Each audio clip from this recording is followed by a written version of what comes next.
Wala pa?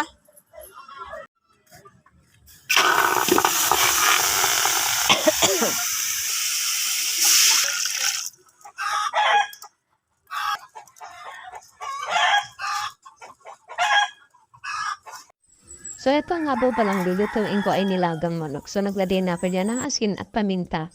So, ito nga po palang manok na to ay matagal to pakuluan. Dahil kung tawagin nila dito ay cod. Hindi ko alam kung anong tawag sa inyo ng klaseng manok na ganito. So, kung may pressure cooker kayo, pwede siya pressure cooker. Pero dahil wala tayong pressure cooker, pagkatsaga natin siya pakuluan sa kahoy. Arat tipid sa gas. So, ayan, naglagay na ako dyan ng sibuyas dahil yan ay makalipas na ng mga ilang oras. Siguro mga 1.5 na siya. So, malambot na yung manok. So, naglagay na ako dyan ng patata, saging na saba.